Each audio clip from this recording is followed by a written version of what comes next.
Chapitre 15. Une réponse douce apaise la fureur, mais la parole dure excite la colère. La langue des sages embellit la science, mais la bouche des insensés ne prononce que folie. Les yeux de l'Éternel sont en tout lieu, il contemple les méchants et les bons. Une langue qui corrige est comme l'arbre de vie, mais une langue perverse est comme un vent qui brise tout.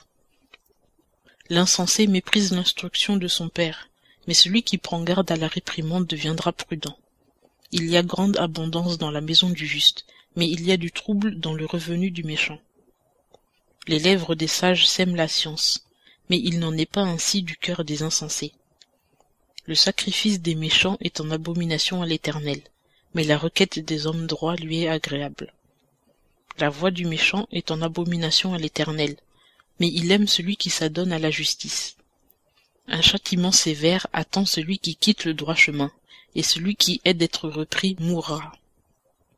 Le séjour des morts et l'abîme sont devant l'Éternel, combien plus les cœurs des enfants des hommes. Le moqueur n'aime point qu'on le reprenne, et il n'ira jamais vers les sages. Le cœur joyeux embellit le visage, mais la tristesse du cœur abat l'esprit. Un cœur intelligent cherche la science, mais la bouche des fous se repaît de folie. Tous les jours de l'affligé sont mauvais, mais un cœur joyeux est un festin continuel.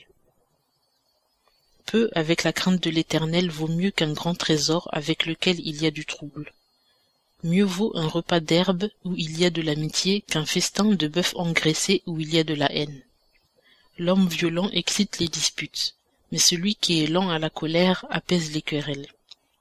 La voie du paresseux est comme une haie de ronces, mais le sentier des hommes droits est comme un chemin battu. L'enfant sage réjouit son père, mais l'homme insensé méprise sa mère. La folie est la joie de celui qui est dépourvu de sens, mais l'homme prudent suit le droit chemin. Les projets échouent où manquent les conseils, mais ils s'affermissent lorsqu'il y a beaucoup de conseillers. On a de la joie à donner une réponse de sa bouche, et qu'une parole dite à propos est bonne. Pour l'homme prudent, le chemin de la vie mène en haut, et lui fait éviter le sépulcre qui est en bas. L'Éternel démolit la maison des orgueilleux, mais il affermit les bornes de la veuve. Les pensées du méchant sont en abomination à l'Éternel, mais les paroles pures lui sont agréables. Celui qui est adonné au gain des honnêtes trouble sa maison, mais celui qui est les présents vivra. Le cœur du juste médite ce qu'il doit répondre, mais la bouche des méchants profère des choses mauvaises. L'Éternel s'éloigne des méchants, mais il exauce la requête des justes. La lumière des yeux réjouit le cœur, et une bonne nouvelle engraisse les os. L'oreille qui écoute la réprimande qui donne la vie habitera parmi les sages.